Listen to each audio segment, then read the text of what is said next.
Hello, Hey, everyone. hi Hi, Daniel. Liron.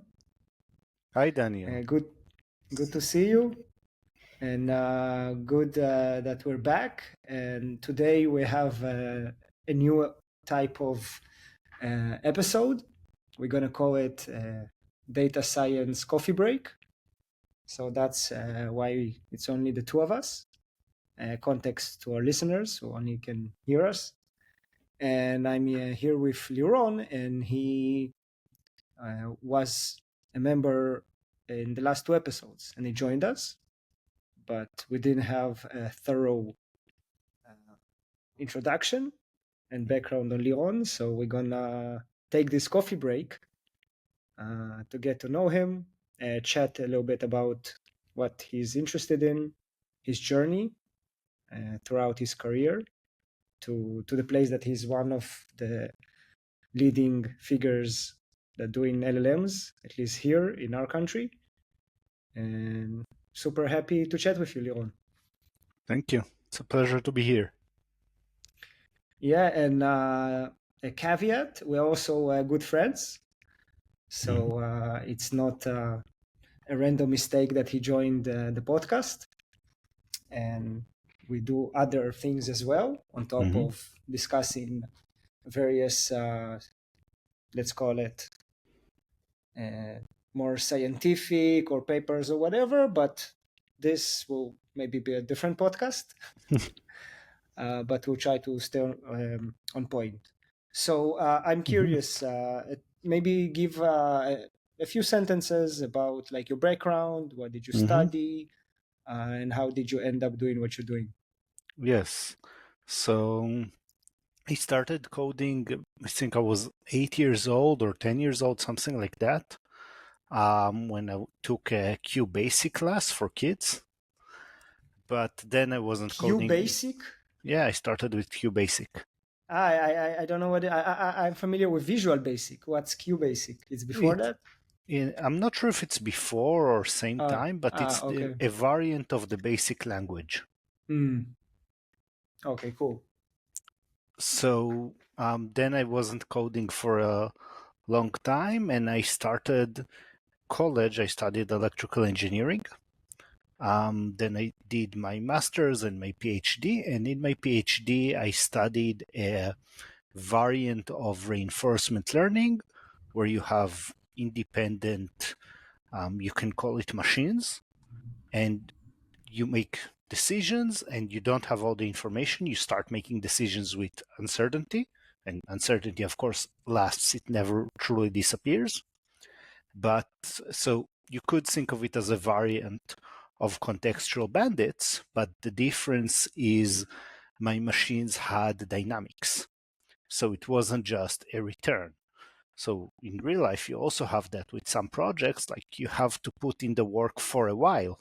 You have to stay on the project for a while until you start seeing returns. So Okay. that's what I studied at university. So my Uh, question is, how did you even started with electrical engineering? Like, did you know somebody who did it, or you said, okay, that's like everyone's saying it's cool, I'm gonna go there. well, I have a funny story about that, but the funny Okay, perfect. story is not the true story. So I'll just tell you the true story. So the true story is that my dad was in software, and he got into software very early on, and he worked with electrical engineers a lot. And he always told me that it's very easy to go from electrical engineering to software engineering because you just learn the syntax of a language and then you can do software. But you can never go the other way back. And if you do electrical engineering, you can do electrical engineering and software. And you also understand the software better because you understand the hardware fundamentals. And in retrospect, that makes sense in a world where software is not like it's when it's early on, where there isn't like a huge amount of things to know. But to this day, I don't know everything you learn in computer science. So, like, I recently just found out what Kolmogorov noise is. So, I'm not as knowledgeable as I would like to be about computer science. But that's Okay, how I so ended up. interesting. I'll just add that I agree. Maybe a few decades ago it made sense, Mm-hmm. but now we have so many levels of abstraction, Mm-hmm. and as the whole field progressed, you got more levels of abstraction, right? You even if you write Python, the way it connects to the actual hardware is now super abstracted away for Yes. more practitioners. Yes. There's something interesting to be said about that in the context of vibe coding, but maybe we'll leave that for later. That's only reinforces that point. Yes. Second thing, you said Komagore of noise, and you only recently you found out what it is. Yeah. First, what is it? Second, how it relates to computer science, and I'll just add we had an episode about Kolmogorov of complexity, Okay. right? I don't know if it's connected, so tell us about that. Um, so I have to recall the full detail, but there is something called um, a busy beaver, which is how complicated can a program be and still stop? And then Kolmogorov noise is the output that those programs generate. I actually really want to Hmm. just Google that quickly to make sure I'm getting this right because I read that Okay, like a few months ago and I haven't looked at it again since. But it's something along those lines. So, like the so it's noise. connected to Kolmogorov of complexity. Okay. Like at least from what you said now, Hmm. uh, the idea with Kolmogorov complexity is to look at the length of a program you can write to solve Yes, the problem. So how much you can encode that to a degree. And again, we went over the original paper, so I think it's related to what you're saying. But it is. uh, So, a busy yeah, beaver is some sense of the maximal complexity of a software with a given Kolmogorov complexity, which still stops or has a cyclic solution or something like that. So, I really have to look at the okay, details. I'll do it as soon as yeah, we're done with the episode, of course. yeah, not for now, but interesting. Okay, cool. So that then you did electrical engineering, and I guess, tell me if I'm right, you got more attracted to the mathematical aspects, right? If you Yes. went somehow into control theory, Hmm. can you tell me a little bit about that? How did you choose like the your master's Yeah, I had like direction? several changes of course during my bachelor's. I wanted to do VLSI, then I wanted to do analog circuits, then I found Mm, out no one is actually even doing analog circuits anymore, or hardly anyone. And I was really charmed by the idea of the feedback loop in mm, control theory. I think what I found charming in few places throughout my bachelor's is when there is something like you're not really sure you can do with the math, but then you do it and it kind of and it works out. And I was like, wait, why are you allowed to do that? Like this requires some sort of reasoning, and then you check the reasoning and it's sound. It's like when you do a separable differential equation, and like what you can just multiply both sides of an equation by a differential, and differentials cancels out and it works. Yes, you can do that. So I found those kind of transformations charming. And same thing with the control, with the feedback loop in control theory. And so I got into that. Um, so I took all the courses I could in my bachelor's around control theory, and very interesting. Lots of theoretical concepts, and I decided I want to do my master's in that field. And so I asked one of the professors, who's the best in this field, and he told me Uri Shaked, and he said, but you'll be lucky if he takes you. It's very hard to get to work with him. And I said, okay. I did one of the course projects on his papers, and I actually didn't understand most of it. Um, but I still did the work on it. And then I when I graduated, I wanted to start my master's, so I emailed him, and he did not reply. So I figured, okay, if emailing doesn't work, let's see if I can meet him in person. And one day I just showed up at his office, or I'd say at his corridor, because I had no idea where his office was. And the secretary kind of put me on the right path and told me, yes, he's here today. And I knock on his door, and Interesting. and nobody answers. I was like, okay. I wait a few seconds. I knock again, no reply. Okay, maybe it just doesn't open for random people. And I start going back, and on the way back, I meet him in the corridor. So we talk, and I tell him, yes, I'm Liron, and blah blah blah, and he tells me, that's familiar. Didn't you email me? I said, yes. And he goes, what did I say? I said, you did not respond. He goes, oh, that's not right. Well, come on in. And we started talking, and said, okay, I'm glad you're interested. I don't have a topic for you right now, but start working and we'll see. And I think many master students have a difficulty around this point, where like there's a lot of uncertainty and you're just working on stuff and you don't know if it will work out, if you will get a thesis or anything. But I didn't actually care. So I just, I was reading books with different mathematical techniques, and I was taking classes for my master's. And actually, I graduated around the 50th percentile in my class, in my bachelor's.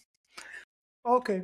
I graduated with an average of 80.0 something, which is not That's great. not enough to get into masters usually. Not enough to get into master's is correct, particularly not in Tel Aviv, which is where Uri or Professor Uri Shaked is. Yeah. So at some point, I found that out. It was like I was taking classes, and I had really like some of the best grades in the class in the master's courses, even the hard ones like random processes and signal processing stuff. But my bachelor's average was still what it is. And I told Uri, it was like, yeah, don't worry about it. Just keep working and we'll see what we can do. And the thing is, like, he didn't even sweat. He didn't even blink. He was like dead confident. And there was no way around this academically. Like, it was impossible to get in as a master's student with this kind of average. But I kept working. And at some point he told me, hey, there's a new special case committee that's discussing master's applicant that cannot get in through the ordinary track. Yep. And we published a paper together in a conference already at this point. And I had very good grades in the master's courses. Told me, so apply to that. And I write my application and I show him. And he tells me, no, print out the paper that we published and staple it to the request. That was still when you would staple things. And I told him, what difference does it make? Like, I wrote the paper, it's in the citations. It's like, no, staple it. I was like, okay. I print out the paper and I staple it. Yeah. And I submitted it to the committee and they approved. I was the first case approved in Tel Aviv. Another thing that happened roughly the same time, there's a still friend of mine to this day, a former student of Uri, is now a researcher in HIT. And I took his class in Tel Aviv. He's still teaching in Tel Aviv. And he told me, so he asked during the class, he asked some question about creating frequencies, changing the frequency of a signal. And then he said, you do it like that? And I raised my hand and I told him, Professor, what you're saying is actually not the only way to do that, even though you said it's the only way. You can also do it like that. Not only you can do it like that, that's how we actually do it in communication. And he said, yes, of course you're correct. And I meant this class of system, where his response is really the only way to do that. Mm-hmm. And he was very happy to talk to me afterwards. And he was also very supportive of me starting my master's with Uri Shaked. And he later told me that in decades he's been teaching this class. No one ever commented about this mistake until I came along. So I figured, okay, being annoying can work. So, Yeah. so I started my master's with Uri. Then he found, like, we tried a bunch of stuff. It didn't work, and I even made some embarrassing mistakes. Like, I don't know, I ran two simulations and I got the order wrong. So I thought, wow, this is really a breakthrough, right? No one has been able to get this to work better than that. No, I just wrote the results in the wrong order. But Uri never seemed bothered by this. And then one day I was meeting him in his office. And he told me, I just got back from Italy. A friend of mine gave a presentation about his recent work. Very interesting. Read this. And then read this other paper I published and think what you could do with that. And I was like, Yeah. okay. And he just sent me home. And it was practically putting two and two together, right? There was like, yeah, obviously you can use the method from Shaked's paper to the problem that Colaneri stated and put them together. I was able to do something that Colaneri was not able to do, the original paper was not able to do in that way. We published a paper that became the basis of my master's thesis. And my most cited paper to this day, it has, over 100 citations just for this one paper. So, Yeah, and you don't have a Google Scholar. I do. Ah, you do? Yes. Okay. I remember in the past I couldn't find. Liron Izhaki-Allerhand, it's written under my email from Stuttgart University. Maybe because of that. So two takeaways, as you said, it's sometimes good and useful to be annoying. Also, you send an email, you didn't get response, and you still went. So that's something that everyone can learn from the story.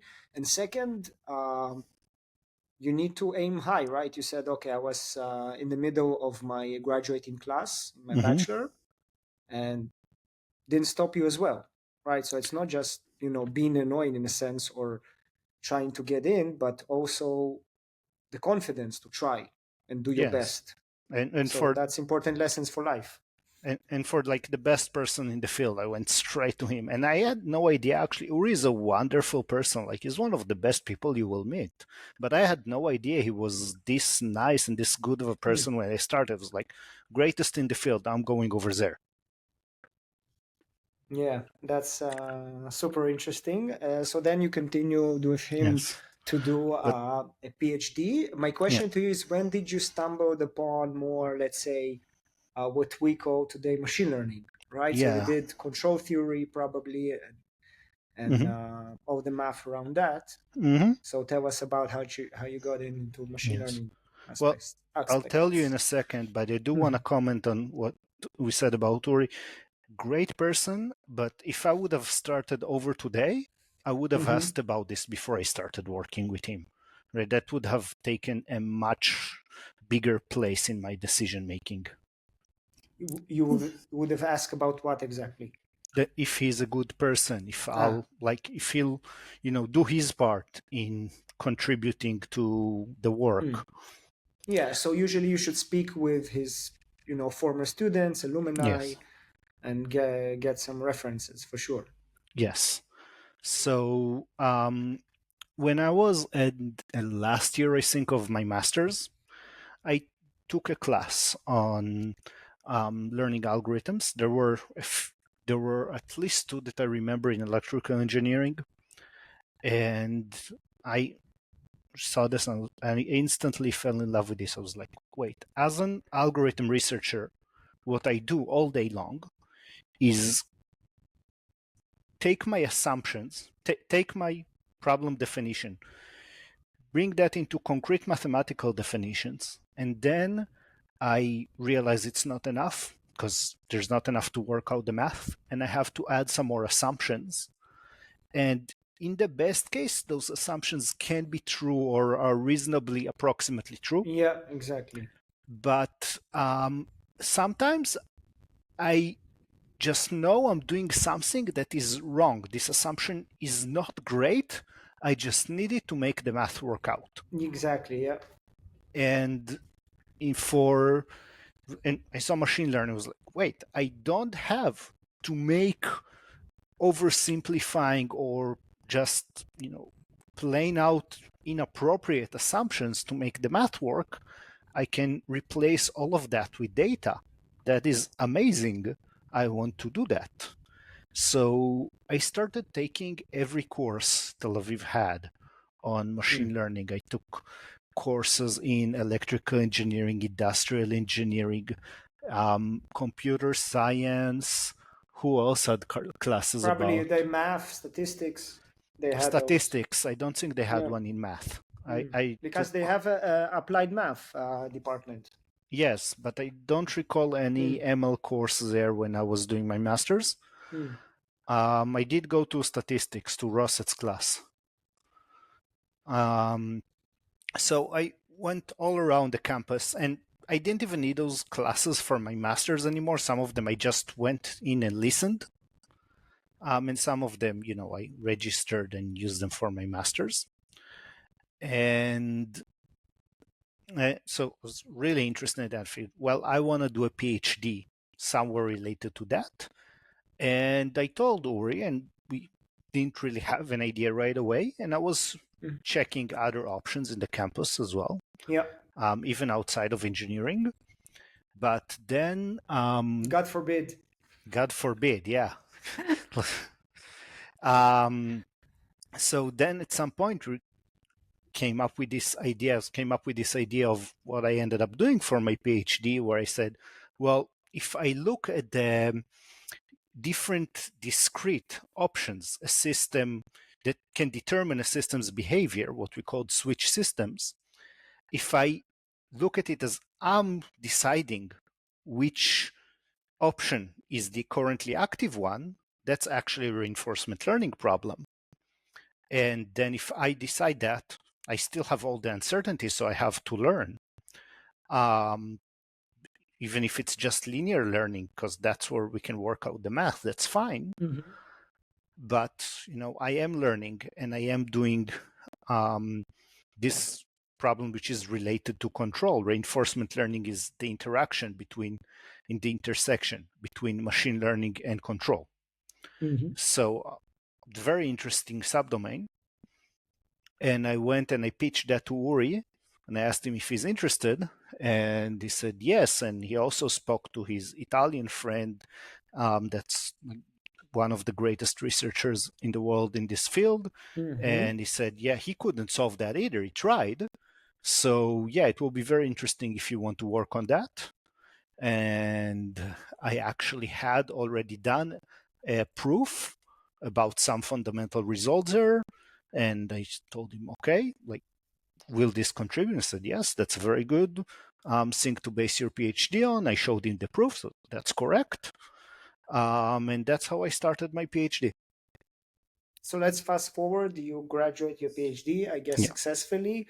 And then I guess you had either going to industry or trying the academic route, right? Postdoc. So you alluded that by saying you had a Stuttgart email. Yes. So Uri found me a postdoc in Stuttgart University. Doesn't have the same reputation as Stanford or MIT. They do pay a lot better, and the advisor there was really renowned. So I went there for a year, and I studied another variant of reinforcement learning. Well, you don't usually consider it as reinforcement learning because we're not that interested in continuous problems in reinforcement learning, but it's something called adaptive control. So I did some research on that. Similar. And I remember we had a course about adaptive control. Yes. It's like an advanced course, yeah.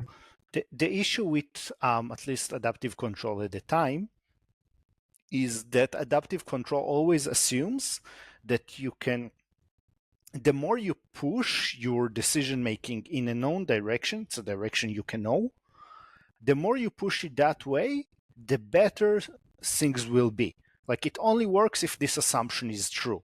Mm-hmm. And then it's very easy to adapt because say, okay, I will keep pushing that way until Yeah, the reward it is works. instantaneous in a sense. Well, it's not instantaneous. It's just always positively correlated with the direction. Okay.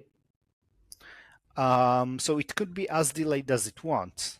Mm-hmm. Well, delayed, not with a pure delay, because pure delay doesn't meet this requirement that you can just apply more force. But it can take a long time. It can have, for example, very slow poles, and it will still work perfectly. So my question to you is, okay, 1 year of postdoc, and what's next? I applied to university, and I started working for a company in Germany. Actually, I had a friend from the university. He was the one who actually taught the course on adaptive control. And when we became friends, we had a master's student, we advised together, and then told me, you know what, I'm starting a new job up north. It would really help if you want to come here and work with me. And I said yes. I started working for IAV, which is practically Volkswagen. And they moved the whole team, started working in English to bring me on board, which was very flattering. It's very weird as well. Like my first job, right? They do that for you. And was a very interesting experience. 15 people. I was tech lead for this algorithm center. I hardly speak any German. I don't know any mechanics, and I spent my time talking to mechanics teams that don't speak very good English. In all cases, some of them do. And they don't have very strong math background as well. It's like I cannot just write equations and they will understand. First time I had to work with a very diverse group of people. I have a story of how I managed to improve a marriage using mathematics, which is kind of unique. Okay. So I was working there for a year, and then I apparently they didn't accept me to an academic position. Like all the places where I applied So to, you I got tried to become rejected. an assistant professor? Yes. Well, we don't really have assistant professors in Israel, right? It's called the senior lecturer. Senior, yeah, but the equivalent of that. Yes. It's like you still have, you're not tenured yet. Yes, it's tenure track position, Yeah, exactly. and I got rejected from all of those that I applied. And I said, okay, I started working for BioCatch. And then... So that's when you started doing more what we call today machine learning? Well, I also did machine learning for IAV. Okay. We had two breakthroughs with machine learning in engine management, both in oil pump management and in turbocharger prediction. So the big breakthroughs we had were by using machine learning, which was not very common in this industry. And then when I moved back to Israel, I basically had the two options, right? I could either go and use control theory, become a full-on rocket scientist, and I could probably get a job in every major defense company or aerospace company, and go into tech and do machine learning. And I had some processes around both, but eventually I wanted to do some machine learning. adaptive control, and Yes. And you got the reward. I actually decided based on the reward. I was like, wow, one of them pays much more than the other. I don't care if they say I'm a rocket scientist anymore. Yeah, so it was greedy algorithm. Yes, Pun definitely. intended. Pun intended. So I did the greedy choice there. Yep. And actually, a few months after I started in BioCatch, they called me back from the university and told me, hey, we have a new tenure track position. We would love for you to apply. And if they say it like that, that usually means like you're almost certain to get a position. But at this point, I was like, I'm not sure you understand the pay gap. I'm staying here. Thank you. I do appreciate that, but I'm staying in industry. Um, so I was in BioCatch, and I had the pleasure to build the first behavioral biometrics for mobile that actually works as a product, and it was demoed around the world. And Cool. So when did you stumble upon NLP, natural language processing? I think I stumbled upon it still in school. I mean, Ah, okay. we had language models even then. They were just way stupider than now, right? Because you would use But let's say engrams. hands-on. Hands-on, well, so BioCatch did behavioral biometrics. So what we had was in the web, you have mouse movements. Yep. And if you want to understand the user, you want to be able to fundamentally model how the mouse moves around the screen. Yep. Now, it has its own kind of special aspects to it, but you have a lot of data and it's not all labeled. No, the vast majority of it is not labeled. You have to work hard for label data. Well, what can you do with a time series of mouse positions where you don't have labeled data, but you have vast amounts of data? You can train a language model on it because a language model is just a thing that predicts the next step. So you can predict the next mouse position. So I wasn't the one coding that, but I built the team and I was kind of putting things in place. So yeah, that's what we did. We built a language model around that. So I played with some language models. I actually wouldn't say that the final product was a language model. I don't think we used that in the product that was released, but I started playing with language models there. No, sorry, I'm mistaken. I think we did have all the our weak tagging for the data. We didn't have strong tagging, but we had weak tagging for the data. So it was easier in that regard for the mouse movement data. So I want to ask you. So we talked a lot about your journey, and of Mhm. course, after that, you did a few more positions. Mhm. But in the sake of time, I Mhm. want to hear like a few minutes about our situation today and the future, and I'll try Mhm. to pinpoint my question. So now we have LLMs. We all agree they're successful. They're having their effect, Mhm. specifically if you're writing code. And there are a lot of other claims about the future. Mhm. Where do you see, as someone who has strong background in control theory and reinforcement learning, Mhm. where do you see the combination there? Or maybe you can say, okay, we're doing already RLHF, so that's good enough, or maybe not. So give me your thoughts about that. So this is more Yes. like present and future. So what we do with RLHF is really just barely RL.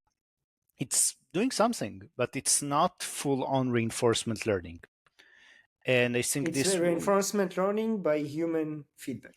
yes, but it's also very concrete because, like, it's practically you have like, this is the sentence you should have generated at this point, right? It's almost there.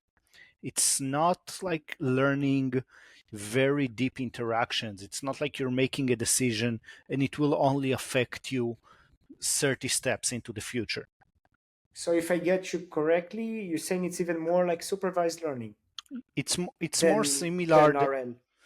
It's kind of in between RL and Mhm. supervised learning. It's technically RL, but just barely, and it's not something I came up with. I wish, but there's a paper with this title. Yeah, I RLHF didn't is say just he barely came RL. out of it. I'm just trying to see what you think. Like, do we have there some kind of future that somehow there's more, RL concept Mhm. being used to improve LLMs? Yes. So Um, RL will be used to improve LLMs. It's already being used to improve mm, LLMs. I'm pretty sure all the big players have their own reinforcement learning happening behind the scenes. They're not talking about it's kind of a secret sauce. mm. And I mean, what are we doing with alignment? We're controlling kind of the way a system behaves, but in a very naive way, right? You have to be nice at all times, right? So at all times is key here because that's something very, very consistent. And there is nothing which is like that many steps into the future. You have to reach something. You It's mean not, you, the LLM? yeah, when you train the LLM, you don't tell it Yeah. like you have to like come up with some strategy to do something that will only have an effect deep into the future. It's basically not doing verbal chess. And the deeper we go into that domain, the more we will train the AI, and it's already happening, I'm pretty sure. The more we will have the AI also play verbal chess. And that's good because it will give it more human capabilities, and that's bad because it will give it more human capabilities like deep manipulation. So Um, when you say the play a human chess, you mean like it would have simulation of your response as the user, but not just one step forward, like a few steps forward, and then he'll choose the answer that will optimize for this, like this future prediction, few steps. That's yeah, what you mean by playing? something like that. Yeah, so it will have like, well, if I want the human to eventually do that, then I will take this conversation path. Right? Obviously, someone will do that, right? You cannot know who will be the first to do that, if that's already happening or not, but it's very obvious someone will do that. The LLM will start controlling the conversation. Why do you think the LLMs are currently more oriented to support than to sales? Well, some reason is you can see a lot of support data on the internet. That's actually probably the main reason. But also, support is completely cooperative, right? Which is more how we do LLM alignment today and doesn't require thinking more steps into the future. You have you and the user are trying to solve a problem together. And if you're doing sales, it's not Mm-hmm. necessarily always 100% respecting the user's interests, particularly because you don't even fully know what they are. When you're doing sales, salesperson will always lean towards the option where you buy his product Yeah. if it's good. Well, and some of them will actually try to get you if they know it's completely not beneficial for you, right? That's the bad case. But at least in the good case, they will lean towards the option that will have you buy their product, Mm-hmm. even in the nicest, most cooperative scenario. And LLMs will go there. They will be incentivized to do that, and hopefully they will not just take on the full, like, I'm trying to make as much money as possible path, but they will take the, well, I'm trying to help the user, but if I'm not sure and one of the options is buying my product, then let's sell the product. So, and this will also be like for other things like mental support, right? Many people use LLMs for emotional support nowadays. Mm-hmm. Yeah. But and that's kind of the best case, right? The best use of this technology. Say, okay, if I can manipulate things 30 steps into the future, and hardly any human is able to think 30 steps into the future. If I can manipulate it 30 steps into the future, so the human doesn't feel manipulated at all because it's too Mm-hmm. far for them to see, Yeah. but 30 steps into their future, their mental state will get better. Like, obviously, someone will do that. People are already working on that now. Yeah. Interesting.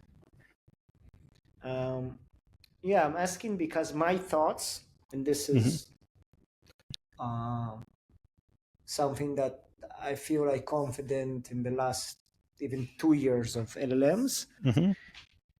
is as long as they're staying in a digital world, the the ability to do reinforcement learning is really,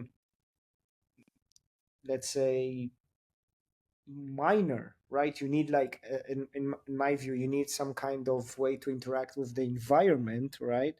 Get feedback and iterate, right? As Well, long as they're digital, it's much more difficult. Or is it not true in your opinion? Like the digital world is large enough for them to do those kind of interactions? well, both of them are true to an extent. So, for example, if you're ChatGPT, you're interacting with users all the time. That's a great environment to get feedback. And you get an abundance of it. And you can try different things and see the user response. And you can play a video game. And that's also a place where you have like a semi-realistic environment where you get responses and you can run a simulation, which is what even physical RL is trained on simulations, and you can get responses there. So you can do a lot in the digital world. I think the big first step is like leaving the text world and having interactions and actions that actually lead to a result which is beyond just the conversation, but also going to the real world and understanding there is a reality simulation gap. There is like there's more than one reality simulation gap actually. So you have like when I would think, for example, Mm-hmm. like there or you or like any human, right? So we when we think we kind of approximate what would happen there, what would happen there, what would happen if We I have do a that. word model, right? We have Yes, a word model, and then we try to predict given that exactly. word We model. have a world model in our heads, but not only do we have a world model, we're actually building a simulation around it, which is more accurate than our internal world model, right? But it's not as accurate as the thing will actually be. So if I have That's a true. meeting, we've never done that before, but it could happen. I might call you and tell you, hey, Daniel, I have this meeting tomorrow. Will you help me prepare? Will you do a simulation with me? And then we will run through, I hope, a few scenarios where I try different things and I try different approaches and you try to give me different responses, and we'll see, like I will practice in this conversation which is more realistic than my internal world model, but Mm-hmm. it will not be what will actually happen in the Yeah. meeting. It will always look different. So those are two different reality simulation gap. The reality simulation gap in my internal world model, Mm-hmm. Yeah. and now I'm able to simulate that for myself. And also, AI will get to that point where it will say, okay, I've done the best I can with my internal world model. I have an internal world model. That's one point to get. And then say, okay, I'm done with that. Now let me look for a simulation. It will look for some tool. Maybe it will still be MCP. Maybe it will be something else. So say, okay, who will give me a simulation of this situation where I can test myself and improve my internal Mm-hmm. model? And it will try to improve that way before it actually goes into the field. And then it will also collect feedback in the field. And it will also learn to respect the reality simulation gap, like we're already doing with all the augmentations we're adding to reinforcement learning around simulations. Cool. So if I'll try to summarize this topic, in your opinion, this is still a place where there could be, I Mhm. don't know if low hanging fruit is the right term, but interesting breakthroughs, maybe small ones, but in order to move forward, let's say with AI, whatever it means, or with LLMs, that's one of the next steps that needs to be taken. Is that Yeah, a it claim you would agree with? it needs to be taken. It's already being taken. It will keep on getting taken. Okay, cool. And just so we can summarize and tie back to our podcast, Mhm. so we covered in previous episodes prior to you joining, let's call it basic topics, be it trees, uh, statistic, estimation, dynamic programming. We did the Markovian decision process together. So we covered different topics. Mm-hmm. Um, Now we're going to move, let's say, to the 80s and 90s and touch upon, classifiers and topics that most people are familiar with. What is your uh, topic that you're curious about and you like it exists but you never had the time to read it or properly understand it? Hmm. So it's like the known unknowns, right? Right. So I'm curious to hear your thoughts. Well, actually, there's something you sent in our group which I never really looked deeply into, Mm-hmm. which is the origins of backpropagation. I mean, backprop Mm. makes a lot of sense, and so obviously I learned it. I derived it with students. It's easy to do now, but like the idea that a gradient encompasses everything you want, well, obviously it's wrong. You would want to use the Hessian. You would want to use more than that. Yeah, the second derivative is the Hessian, right? That's what you Right. mean. Yeah, the Hessian is the matrix second derivative. Mm. But like the idea that it's enough is non-trivial, but like what were the other alternatives? What did we consider there? Why did we not take those other routes? I mean, if you think about it, you have gradient-free optimization, which we're hardly ever using. We have um, optimization that uses higher order derivatives like Hessians, Mm-hmm. which we Yeah. hardly ever use. And some algorithms don't work with gradients, like the way we used to train trees doesn't use gradients at all. And Mm-hmm. that was the best learning algorithm until we had deep learning. So before that, everyone were doing gradient boosted trees.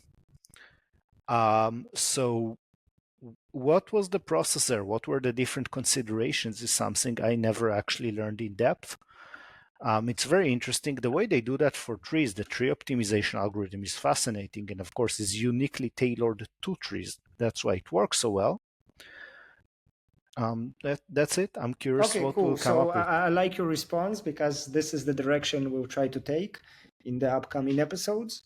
So getting like we did, I think maybe one paper or two about the origins of the gradient descent, Mhm. but for sure not the back propagation part. So we'll touch upon that, and we're gonna get to the 80s with Hinton and his deep learning papers Mhm. that combined everything together, for sure. So that will be actually the upcoming episodes.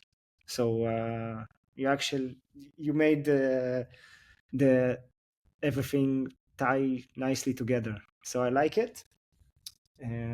Thank you for that, Liron. It was super fun. So I like this concept of a coffee break. It was a long one, Mhm. almost 50 minutes, Wow. but I enjoyed it a lot. And hopefully also the listeners got some interesting tidbits. And cool. So thank you very much. And we're going to see you soon in the next episode. Thanks a lot. So see you soon. And I think it's worth saying, like, you're the spirit behind this podcast. You're always coordinating the meetings, sending the papers, like sending us tidbits about why is this paper important Mm. before we read it. So, like, kudos to all the work you're doing No, here. thank you very much. That's why it says Chief Philosophy Officer. I'm on the meta level. Mm-hmm. Well, That's where I'm having fun. in this podcast, aren't we all?